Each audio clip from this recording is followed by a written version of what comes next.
It's time to pull those belts tight, race fans. The front stretch is coming at you, presented by Joe's Karting in Council Bluffs. Now, here's Dan Taylor and Dirk Houston. Well, good morning to you, race fans, and welcome to the front stretch presented by Joe's Karting in Council Bluffs. As always, online at joeskarting.com. Honda-friendly eco engines that help you get around the racetrack with a few less emissions. Racing just across the river in Council Bluffs. Use the Google machine to find out exactly where they are. It's Joe's Karting with a K. You can go online to all their great website, everything they have on their great website. Again, joeskarting.com. Joining us on the phone is the editor for NASCAR Talk at NBCSports.com, Dustin Long. How you doing, sir? All right. How's it going? Well, Dustin, I went to bed Tuesday night. My world was fine. Cats were cats. Fords were Fords. I wake up Wednesday morning, and all of a sudden, frogs are cats. What happened? Well, Tony Stewart, has always got his hands in something, and obviously with the big news about, switching Stewart-Haas Racing will go from Chevrolet to Ford after this season. It's big news just on the surface, but there's a lot of other things that trickle down that I think that are just as important. With Stewart-Haas Racing leaving Chevrolet after this season, it creates a vacuum at Chevrolet. Who's the number 2 team at Chevrolet? Obviously, Hendrick Motorsports is the number 1 team with all the wins and the championships that it scored. But who's number 2? Is it Richard Childress Racing, which hasn't won a championship, a Sprint Cup championship since 1994 and hasn't won a race the last couple of years? Or is it Chip Ganassi Racing that's never won a championship and hasn't won a race in the last couple of years? So I think that's an interesting element to see how that vacuum gets filled. I think another interesting thing is, Hendrick Motorsports provided chassis and engines and technical support for Stewart-Haas Racing. Well, now after next season, that's 4 cars that they won't be supplying engines for or chassis for. That's a lot of money. Now, to consider this is Chevrolet already has another engine manufacturer. The ECR Engines, which is tied with Richard Childress Racing, already does engines for the RCR cars. It also does it for JTG Doherty, Tommy Baldwin Racing, Circle Sport, Levine Family, and Germain.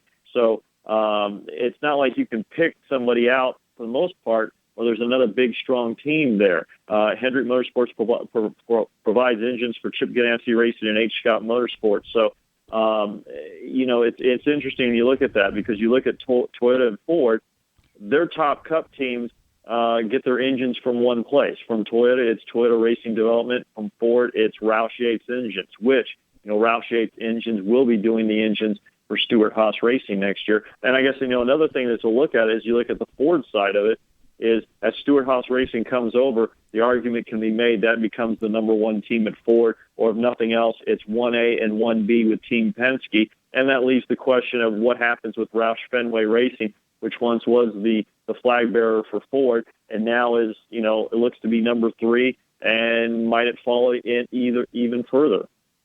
It raises a question of, okay, so what might have spurred this break with Hendrick Motorsports? I kind of have a very uneducated theory that it's Stewart-Haas Racing trying to get out from underneath the Hendrick shadow. Do you think, is it that, or is there something else going on?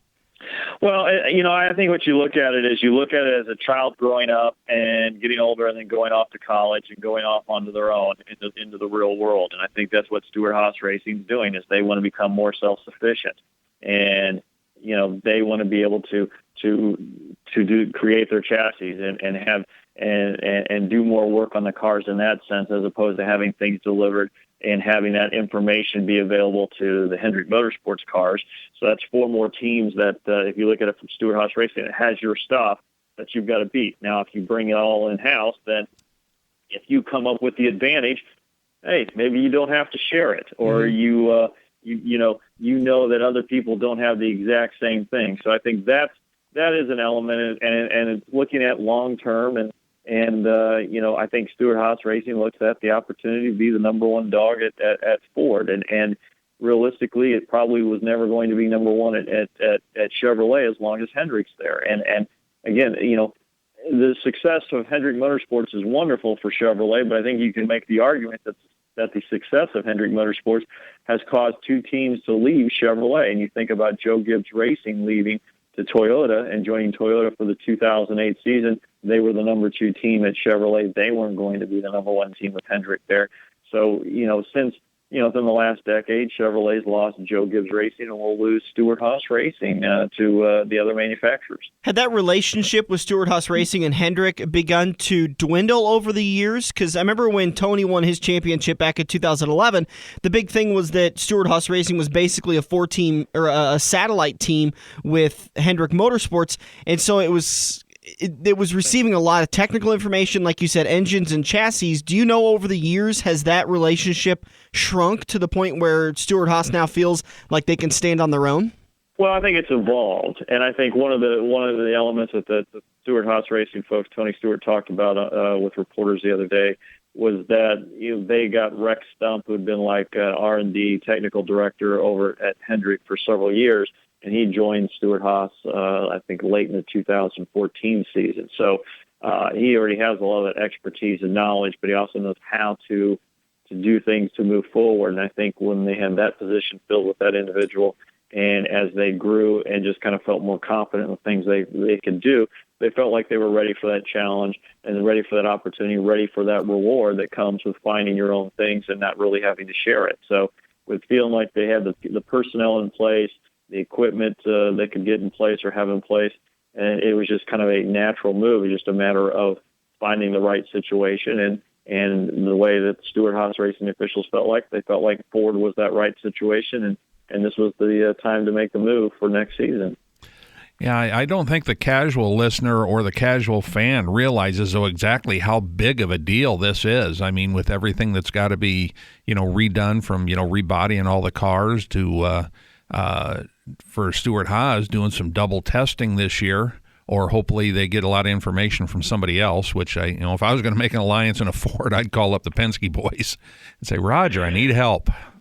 Well, I think they're going to work with some teams, and basically that's one of the reasons why I know earlier this week where, one of the Hendrick officials was on Sirius XM satellite radio on the NASCAR channel saying that it's not business as usual with Stewart-Haas Racing now.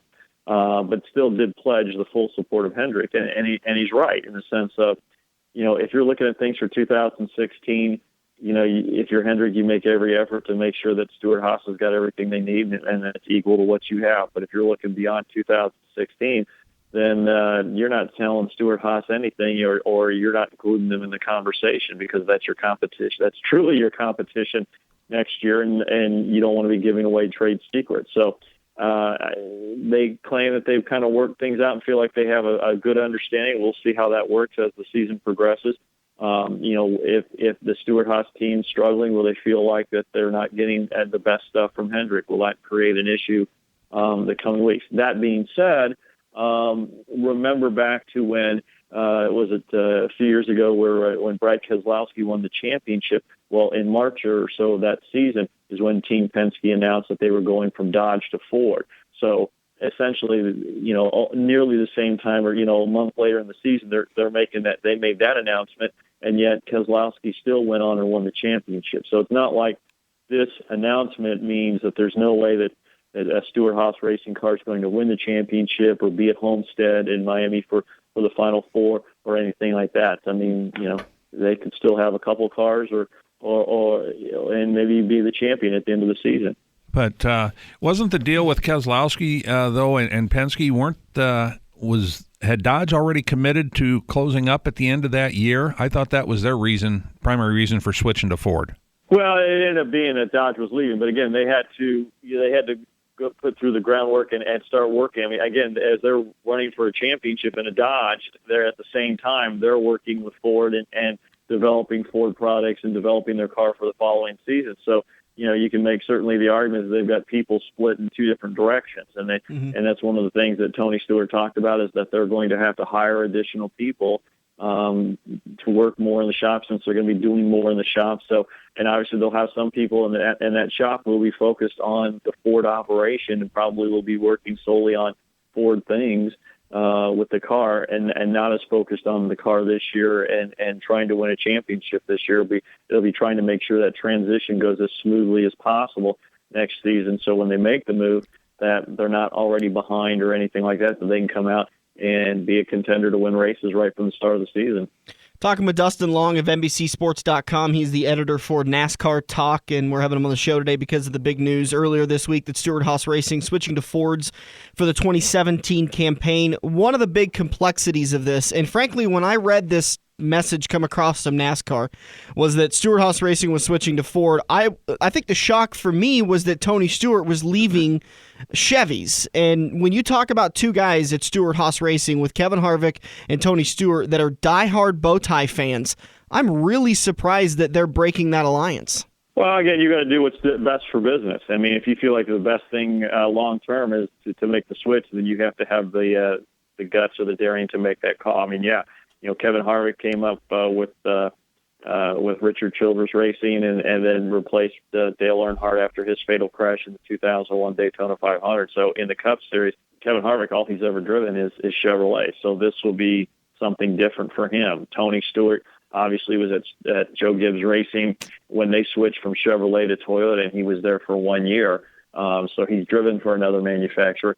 Obviously, he doesn't have to worry about driving for Ford next year because as of right now, he's not in the car because he's retiring. So at the end of the season. But again, I think you have to make the decision that helps your company, that you feel like helps your company long term and move into the future.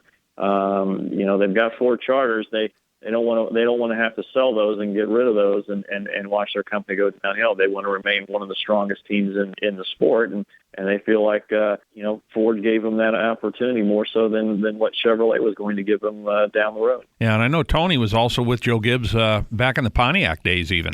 Yeah. So I mean, again, and still under the GM mode. And he also talked about in his midget days he drove a Ford. So he's been with that product before. I mean, you race long enough, you're probably going to drive a little bit of everything at some point in your career. Do you think this is going to have a trickle-down effect to his sprint car organization with the World of Outlaws? It just depends. But again, I mean, you have to look at it. These teams have dual relationships. You look at Chip Ganassi Racing, a Chevrolet team in NASCAR, but they're going to be part of the Ford's effort with on the road racing. So there's the split right there. I mean, it's been there have been years in the past where Penske was in a Toyota in the IndyCar series. So and obviously not a Toyota in Cup. So with these teams, I think that I don't think that becomes a big of an issue. I think each team has their own agreement, and you just kind of go from there. Dustin Long of NBCSports.com. Again, he is the editor for NASCAR Talk. Well, one other news story I wanted to talk about real quick. Danica Patrick came out on Thursday and said that this was a team decision. It wasn't something that it feels like, to me, when she makes that statement, it wasn't something that was a big surprise to everybody. That it kind of felt like everybody was involved in giving this the okay. Well, I think in essence, I mean, the leadership at Stewart-Haas Racing has been working on this for a while. I know Tony said the conversations have first started taking place about 6 months or so ago. They did say that they informed Rick Hendrick last month that they were going to be going in a different direction and not going to be affiliated with Chevrolet after the season. So Rick could start doing what he needed to do to basically look at beyond next season and start to recoup that money that wasn't going to be there for the engine, that came from having a customer buying engines and chassis and things like that from him. So I think. Obviously the team was let know ahead of time, and I'm sure some of the drivers were informed at some point about some of the things that were going on. But again, it's the upper management. I mean, that's part of what their jobs are. The drivers drive and executives, run the operation, and that's kind of how they did it in this case. Do you see Hendrick going after a major team under the Toyota or Ford banner to replace Stewart-Haas Racing? Or do you think they maybe go after some of the current Chevrolet manufacturer agreements with some of the other teams and try to build their relationship with them? Well, it's dependent on how long contracts are with teams. Now, obviously, like the Toyota Camp Furniture Row Racing just went over this season, and typically you have a lot of contracts in the sport are like 3-year deals, so you wouldn't expect them to be available anytime soon. Joe Gibbs Racing is the anchor team at Toyota. They're not going to go anywhere. So, it doesn't, of the top of team, I don't see that happening. Provided, Richard Childress Racing, Ganassi, provided their contracts aren't up. You would assume that they're staying with Chevrolet. And then you look at the Ford side, and you look at Penske. It hasn't been. They're a Ford team for a long time, is what they've said. You have Stewart-Haas Racing. Roush has been a Ford team for a very long time. Well, that was actually the team I'm kind of thinking of. Is if there's any Ford team that has struggled mightily and increasingly over the years, it's been Roush. Maybe this is their opportunity to kind of shake off the issues they're having and say, let's try a new manufacturer, let's try a new operation, a new partnership, and maybe we can get this ship righted. I mean, Roush has been with Ford since the 60s. So, I mean, he's Ford so far back, he probably got blue blood. Well, that would be the thing. And obviously it's his name on the team. And if he's solely making the decision, then there's no way that they make a move. Now, if it's a executive group that's making that decision, and they basically say to him, "Hey, there's no future for us at Ford, and with that, and if we stay here, we may be in worse shape," then maybe that's enough to make him move over. When it comes to money, that creates strange bedfellows. But I can't imagine Roush ever partnering with Toyota. And I really have a hard time seeing Roush partnering with Chevrolet. After Jack Roush, didn't Jack Roush refer to Toyota as the dark side? Yeah, I mean, so I don't know if there's a place for Roush other than Ford. And like I said, if it comes down to him making the decision, it would be, with all the things that he said and his actions through the years about the different manufacturers, it would be hard to imagine him with anybody other than Ford. But then again, if for some reason they feel like there's no future there and they needed to keep the company going, then they may have to make a bold and drastic decision. Dustin Long of NBCSports.com. You do a fantastic job. Dirk and I are huge fans of everything you guys are doing, NASCAR coverage-wise and sport coverage-wise at NBC. Keep up the good work, man. Thanks a lot. I appreciate it. I tell you, we're going to take a break. We'll come back in turn number 2. We're going to talk with Gavin Faith of the Amsoil Arena Cross event, and then we're going to talk with Justin Zeitner, driver of the Z62 in turn number 3, and then we'll come back in turn number 4, and you and I will kind of wrap up the show with our thoughts on this whole situation. I mean, I listen. To say I am gobsmacked is a complete understatement. I was so shocked when that came across on my NASCAR app, and I honestly, the first thing I thought was, I didn't know it was April 1st. Yeah, but your man crush, that changes everything. Yeah, we'll talk more about this in turn number 4. Still to come, Gavin Faith and Justin Zeitner. Make sure you stick around. We got a great show lined up for you today. This is The Front Stretch, presented by Joe's Karting on AM 590, Omaha's ESPN Radio. Hey, it's me, Kansas Speedway, and I'm sorry. Sorry for the barehanded slap of adrenaline and the burnt rubber aftertaste. Sorry other tailgates will seem lame. Yeah, real sorry about that. It's the NASCAR Sprint Cup Series GoBowling.com 400. Saturday night, May 7th, Mother's Day weekend. Yeah. Sorry, Mom. Tickets at KansasSpeedway.com. You're welcome. Joe's Karting in Council Bluffs has taken a page out of IMCA's rulebook and gone crate. These brand new low-emission engines will still have you white-knuckling it all through the Metro's fastest indoor facility. Joe's Karting is now friendly for all skill levels with their brand new Honda-powered engines. It's time to get to Joe's today and find out what drivers like Jack Dover, Shaylee Bate, and Andrew Kosiski have known for years. Located in Council Bluffs and online at joeskarting.com. That's karting with a K. We're hooked up in turn 2 and still showing the green flag on the front stretch. Welcome back to the front stretch. Heading into turn number 2. It's time to change things up just a little bit. Typically, we talk racing, but now we're going to talk Amsoil Arena Cross because it's headed to the CentruyLink Center this coming Saturday and Sunday. That's March 5th and 6th.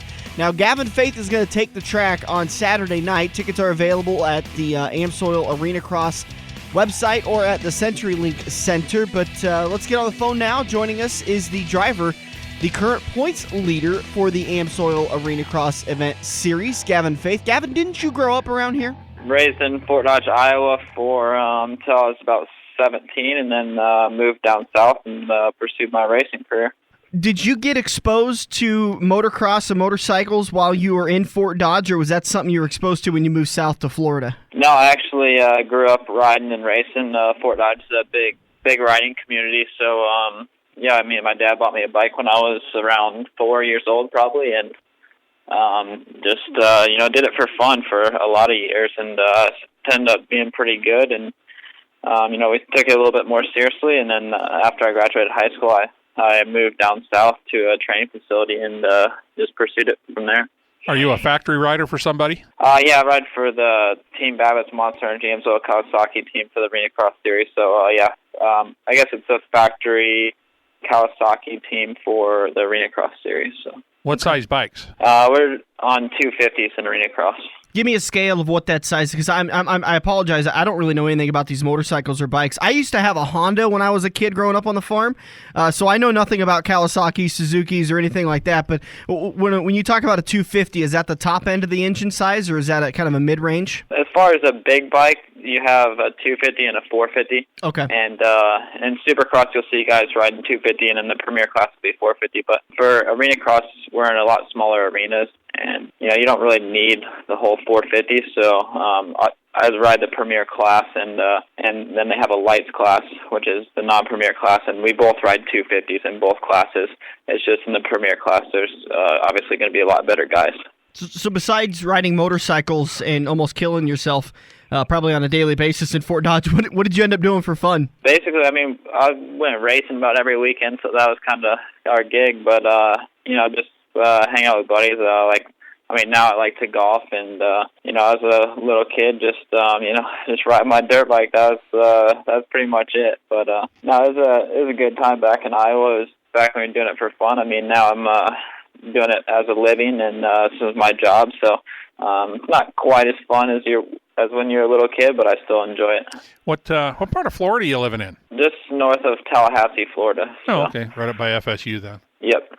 Got a niece that's a senior there, so I know where that's at. You guys seem to have to be in pretty stout shape, at least physically, in order to kind of manhandle these bikes. Do you have a workout regimen that you have to stick to on a daily or weekly basis to kind of make sure you're in shape? Yeah, definitely. That's a big misconception about riding dirt bikes, is people don't think it's just easy. You just have to twist your wrist, but it's actually one of the most physically demanding sports on the planet. I mean, you're just basically on a wrestling match with, our bikes weigh in between around 230 pounds, and it doesn't always go where you want it to go, so you have to manhandle it pretty good. So, but yeah, during season we just spend a lot of time on the motorbike riding and practicing, and then we cross train riding bicycles or swimming and doing a lot of other things like that. And pre-season we do more of our strength stuff and get that stuff in. During the season you're racing back-to-back weekends for almost 15 weekends straight, so you don't have a lot of time to build a lot of strength in between that time. So we just stick to, during the season, just mainly like cardio stuff, and just being on the bike is the biggest thing. I've watched some of your YouTube clips. You're pulling off some pretty sick jumps. Is there anything in your everyday life that can give you any kind of a rush close to what you get in the Amsoil Arena Cross? No, it's pretty tough. I mean, I've been racing professionally for 5 years now, and every time I go to the gate, I still get butterflies and still get nervous. But as far as what's similar to it, I mean, any extreme sport, I guess, whether it's downhill mountain biking, is kind of similar, and but nothing that I do really compares to it, especially at the professional level in the tight arenas. Are you kind of an adrenaline junkie because of this? Yeah, I mean, I think I just get enough adrenaline riding dirt bikes. I don't really try and pursue it too much. I mean, I've never been skydiving or bungee jumping or anything like that, which I would think about skydiving, but I get enough adrenaline on a daily basis where I'm not really fiending for more. You're not like Tony Stewart, and during the off-season, you're going to go race sand buggies and break your back, right? No, definitely not. He probably lands enough like that during a regular race. True. We're talking with Gavin Faith. He is the rider for the number 3 Arena Cross bike. Make sure you're listening at the end of this interview. We're going to give you a trivia question, and it's going to have to do with some of the stuff we've been talking about during the interview here with Gavin. You're going to get a chance at winning a family 4-pack for the March 5th, this coming weekend's racing at the CentruyLink Center. So make sure you're paying attention to this interview, as the answer has been said already a couple of times. Gavin, what is the coolest thing that you have done personally on a motocross? I mean, I've won a couple championships in Australia. That was pretty cool as far as accomplishment. And I won a car in Germany and stuff. So I travel the world, and, it's cool also to be able to travel to different places and see different things. And I guess my dirt bike has brought me to a lot of different countries and been able to see a lot of things. So that's one of the coolest parts about what I do.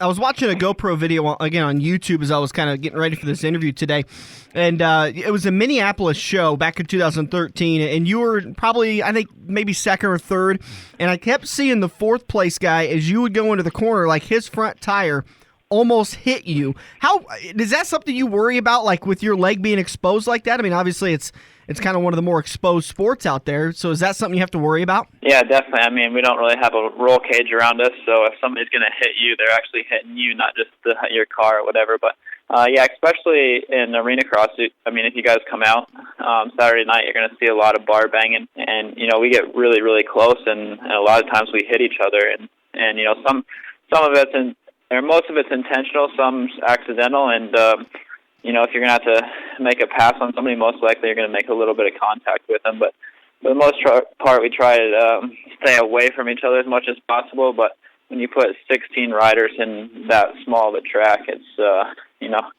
it's going to happen. You guys are going to end up hitting each other, or throughout the whole season, something's going to happen eventually. Hey, Gavin, I used to go to a motocross event every now and then, and I know, if I remember right, motos used to be like 40 minutes long. Do you guys run a time limit, or do you run laps with the Arena Cross? The Arena Cross series is pretty cool, actually. We do, instead of just one main event, we do 2 main events at 15 laps each.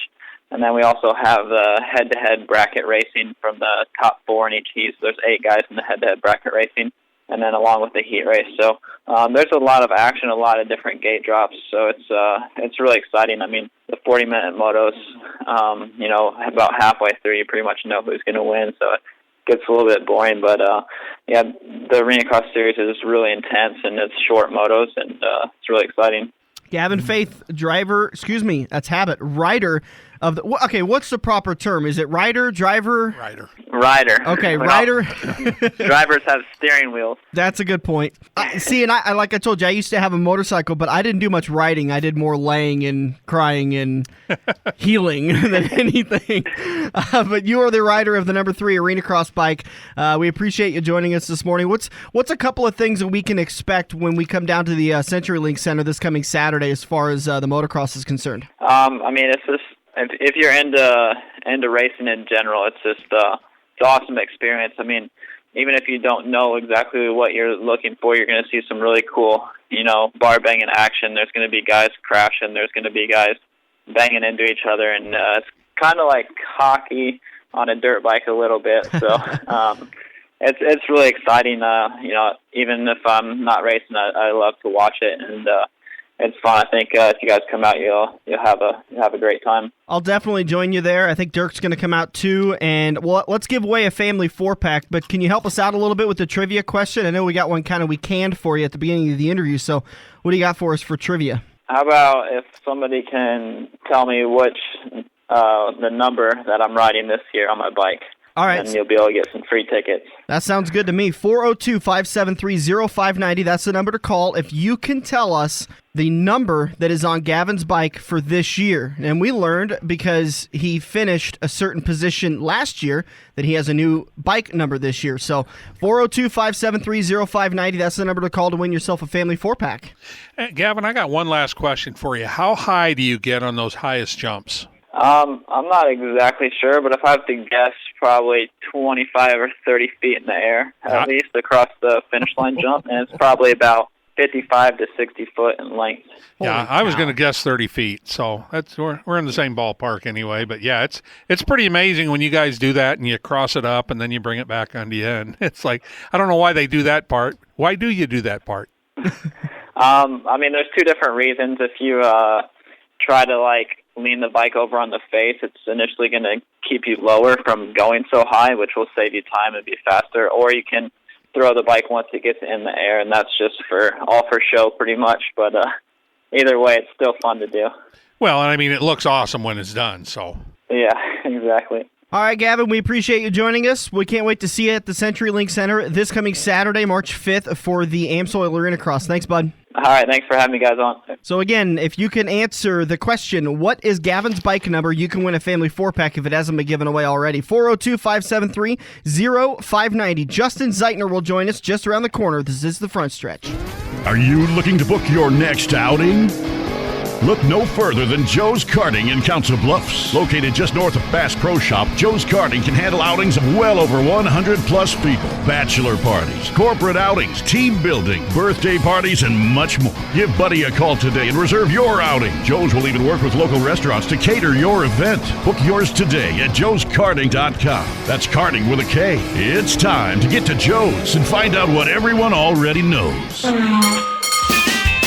If you love wings, if you love rings, and all kinds of other tempting things, great times, great food, get to Quaker Steak and Lube. Quaker Steak and Lube is the official watering hole for the Front Stretch and the best place to catch all the NASCAR action today. Open at 11 a.m. with delivery available to Council Bluffs. Great times, great food, get to Quaker Steak and Lube. Feather the brake and get back to the gas. Dan and Dirk are headed into turn 3 on the Front Stretch. Welcome back to the Front Stretch, heading into turn number 3, brought to you by Kansas Speedway. Tickets for the GoBowling.com 400 Saturday night, May 7th race are available now. You can call 866-460-RACE or visit KansasSpeedway.com. We're in the studio, joining us in the studio today, the driver of the Z62 A-Mod, Justin Zeitner. How you doing, sir? Not bad. Good to have you. Apologize, we haven't had you on the show before. You went off in the off season and got a bunch of wins, and I'm like, well, I better get that guy on the show before he goes up and races at the GoBowling.com 400 race at Kansas one of these days. Well, he missed our big family show. Yeah. Had to go get married or something. I don't know what he did, but maybe he had kids. I don't know. No, we don't get married till September 10th, so okay.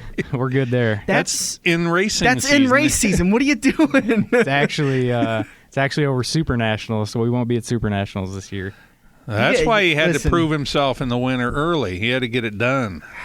I had questions about you when you decided to get married, because I don't know why they do that these days. But then you went and decided to get married during Super Nationals. I mean, is she making all the calls in this? No, actually, I made that choice because Super Nationals seems to be a crash fest. It seems like you tear a lot of stuff up.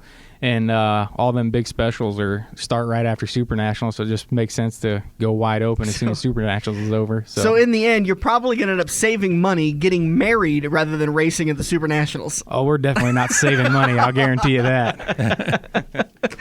Well, let's talk off first off. Okay, maybe I can get into the story a little bit later, but you Zeitners, you're literally a clan, right? There's 4 boys.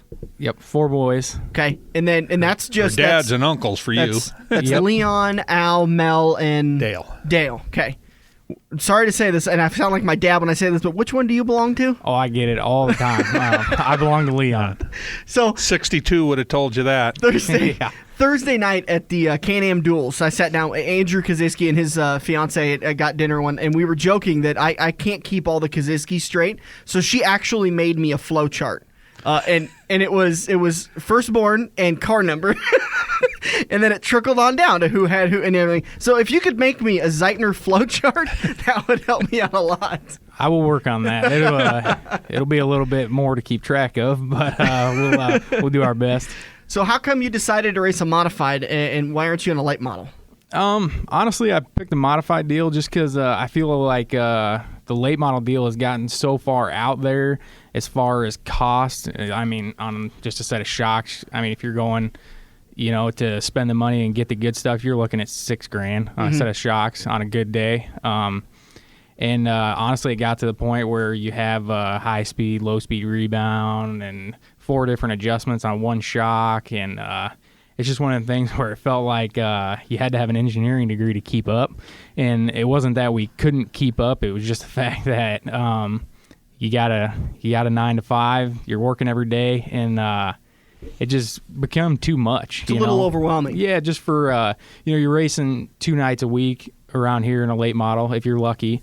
And it's you're putting 40 hours a week in at work if you're lucky, and then you're probably putting another 40 in on a race car, it seems like. And then it just basically it's just the reward, I guess, is just not there in the late model deal to me. It don't feel like, just because you put so much time and effort in and you don't get to race as much, I guess is the best way to put it.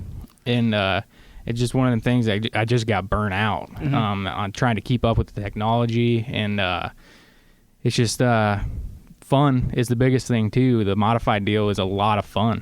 The people, not saying anything bad about the late model crowd, but the modified people, there's a lot of good people around them, and they you mean other drivers, crew members. It's so much more laid back. I don't know if everybody's so uptight in the late model deal because they spend so much money and they're worried about losing it all. But it's just one of the deals. You go to a modified race, it's just a lot of fun.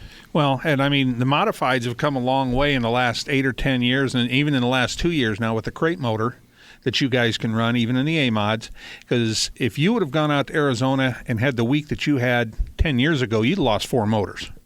Yeah, you're probably right. That's what got my dad out of modifieds. He couldn't keep a motor in one. Well, I know your dad used to race them, so. Yep.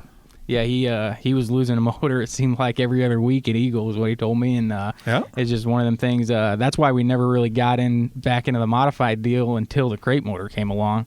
And granted, there wasn't a lot of claiming going on when we got back into it, but as well as I do, anybody with a big last name, whether it could have been Andrew, any of the Kaziskis, anybody that has a last name that's reputable, if they come in to the modified deal and they win races, it's going to be because of their motor back in the day, and it's just one of them things you don't have to worry about it now.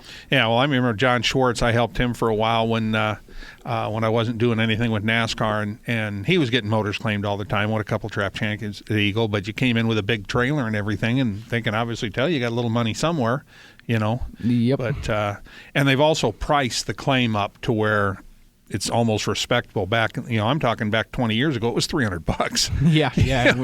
Got a lot more in that. You don't buy the rebuild kit for $300, you know. But the crate motor's been a good deal for you guys. And are you running a crate or are you running an open? Nope, I am running a crate. Never even had an open in the car. No? And you went out there and won on that crate over this couple weeks ago at Arizona? Yep. That's what it seemed like just about everybody had in out there. There's a few open motors, but it's just one of them things that's hard to you can get an open motor that's as light as a crate, but controlling it is going to be the thing. The crate is so controllable when you drive it. It's just hard to compete with it. It's a good piece, really. It really is. Most of the Zeitners are late model drivers. Is there any kind of jawing that goes on? Okay, let me just say, do you get looked down on because you're a modified driver? Oh, I don't know. Yeah, well, yeah, I would say, yeah, exactly, I do.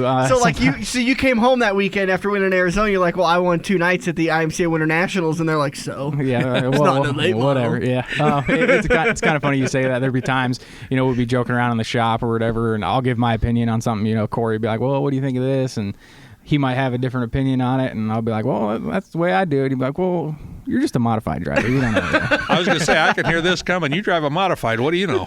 Yeah, but we have fun with it. But yeah, I do catch a little flack for it, but I don't feel bad when they're sitting at home some nights when they can't go racing, and I go racing in my modified, so it's fine. Yeah, so you can race 5 nights a week if you want. Yeah, yep. That's another thing that's very appealing about them. You obviously picked the number 62 as a reference to your dad and his late model and Lightning Leon. Is there anything that's, other than that, special to that number? If you had the opportunity, would you ever change it, or do you want to stick with that number? I would probably never change numbers. I'd stick with that one. If I did ever change, it would be to 76 just because my grandpa. But, you got Al's kid coming up, Zach. He's for sure going to take that number. And well, you've already driven that in a late model. Yeah, I have. I did. This past summer, I got to drive 76, so that was pretty neat. But, as long as The only way I'd probably ever switch is if the 76 was going to fall out of the family.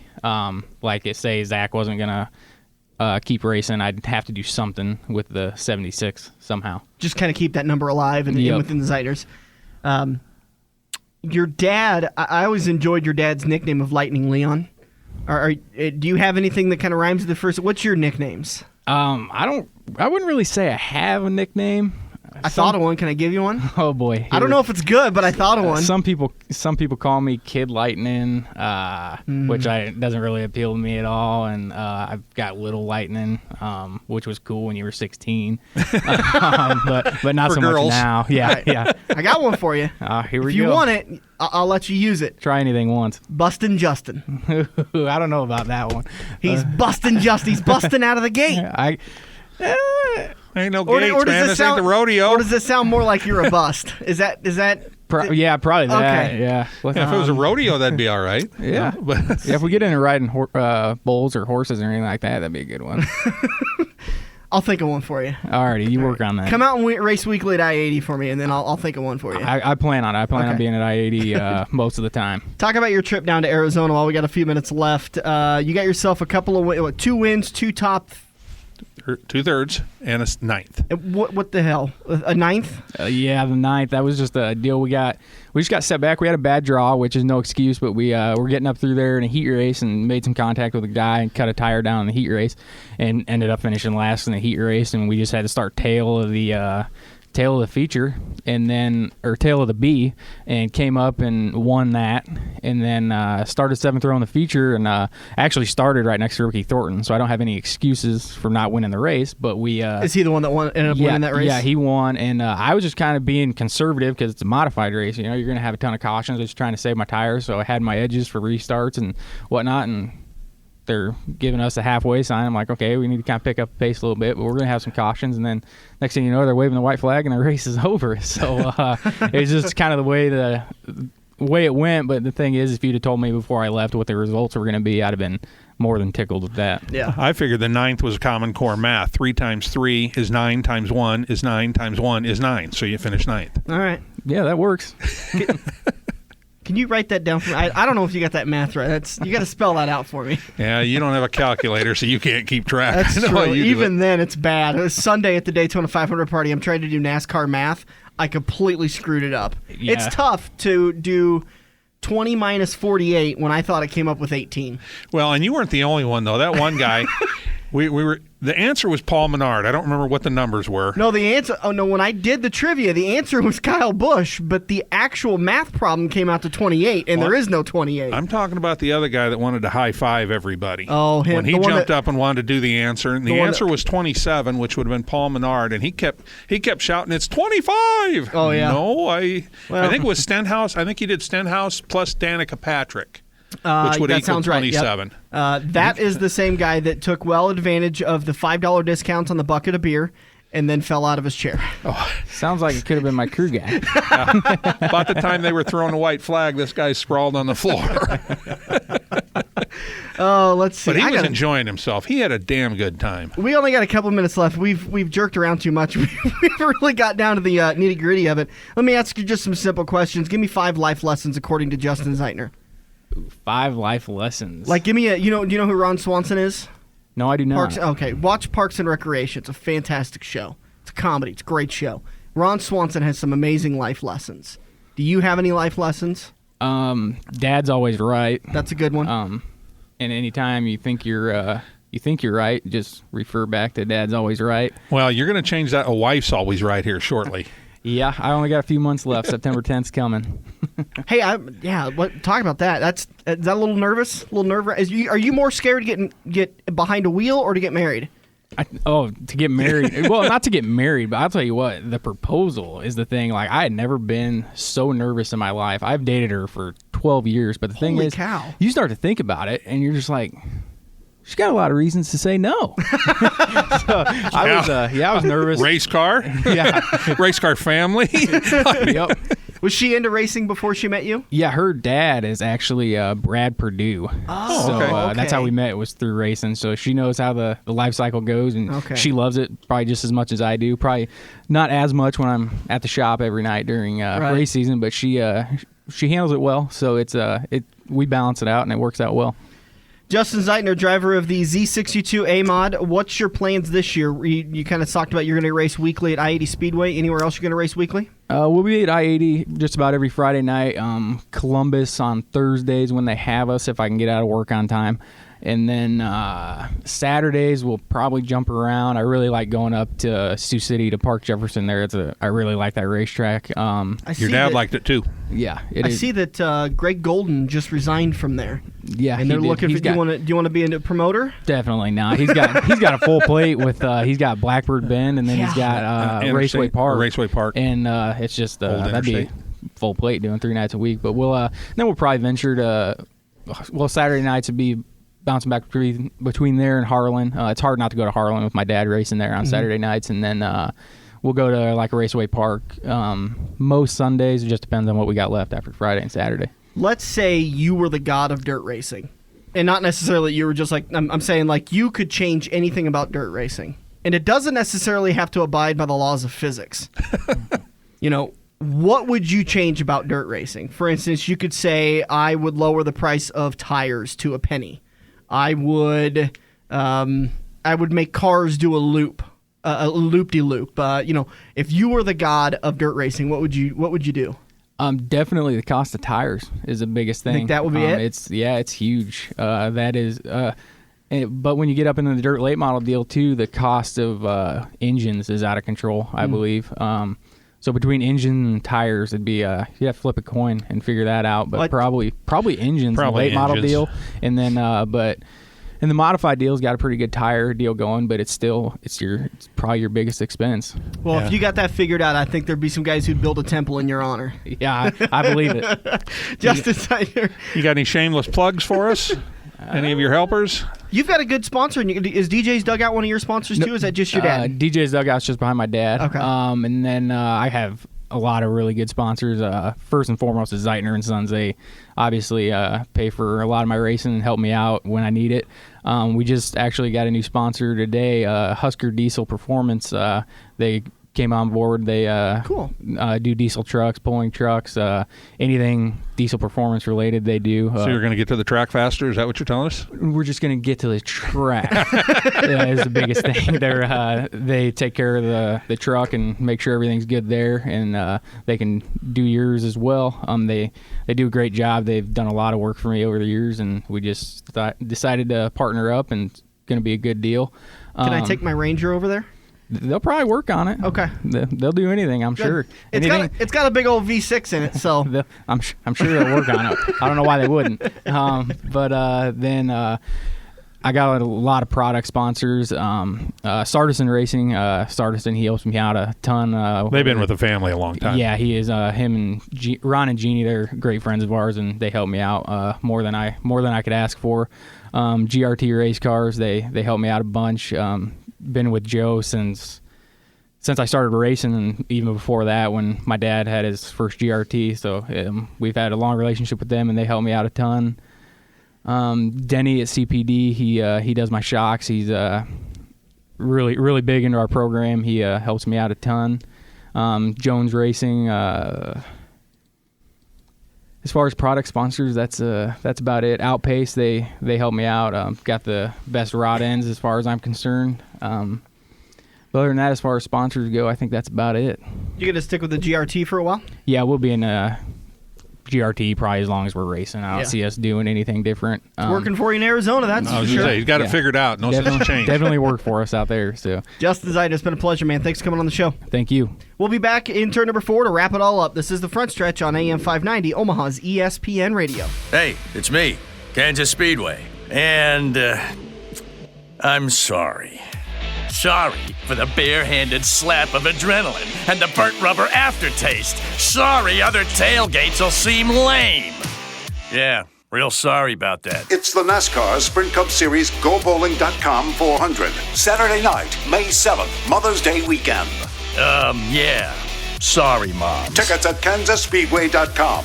You're welcome. Joe's Karting in Council Bluffs has taken a page out of IMCA's rulebook and gone crate. These brand new low-emission engines will still have you white-knuckling it all through the Metro's fastest indoor facility. Joe's Karting is now friendly for all skill levels with their brand new Honda-powered engines. It's time to get to Joe's today and find out what drivers like Jack Dover, Shaylee Bate, and Andrew Kosiski have known for years. Located in Council Bluffs and online at joeskarting.com. That's karting with a K. It's checkers or wreckers as we enter turn 4 on the front stretch, presented by Joe's Karting in Council Bluffs. About ready to wrap this baby up, heading into turn number 4. If you haven't got the trivia question yet from turn number 2, well, it's probably done for. But we'll have more passes for you next weekend. But call in and check anyway. 402-573-0590. Talk to Craig, see if he's got the answer yet. Maybe you can have yourself a family 4-pack. This was the last weekend we had him, actually, now that I think about it, because the event's this coming Saturday. So thank you so much to Amsoil for supplying us with tickets to give away, and thanks to Gavin Faith for joining us in turn 2. Thanks a lot to Justin Zeitner. Great interview we just did with Justin.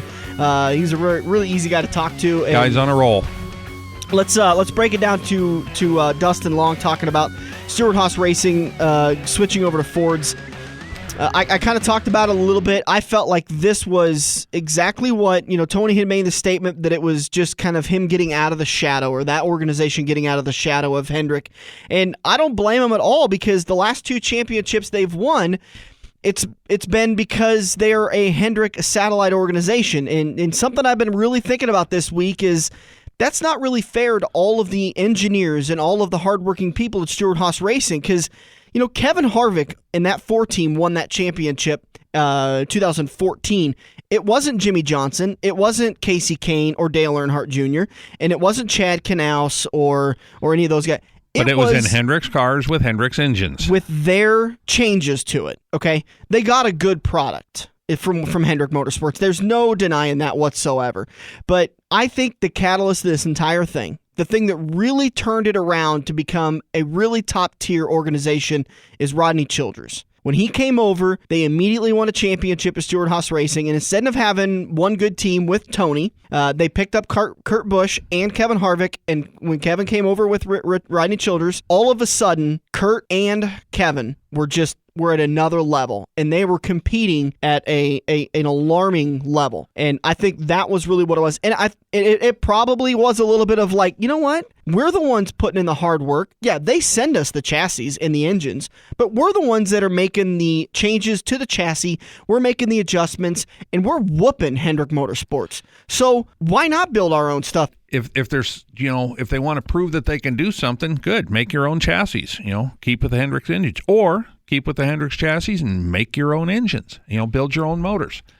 One way or the other. Can I have a quick rebuttal to that? Sure. So obviously we talk about Hendrick Motorsports being probably the top organization. Would you agree? All right now, yeah, absolutely. Okay. As I'm thinking about it, I disagree. When I'm sitting there thinking about who I'm going to pick each weekend for the chase, Joey Logano, or not for the chase, but for each weekend's race when I'm doing the Pick'ems contest, Joey Logano and Brad Keselowski are constantly in my head. Absolutely. So, you got 10 drivers that should be in your head every week. Well, I honestly think that Penske right now is the top organization. I think, and I'm talking an incredibly short window. Obviously, when you take over the last 10 years, it's still Hendrick, because the statistics you can't take away from that when Jimmy Johnson won 5 championships in a row and 6 of the last 7 championships according to a few years ago. But Hendrick hasn't really been that dominant since, well, take the 2013, 14, and 15 seasons.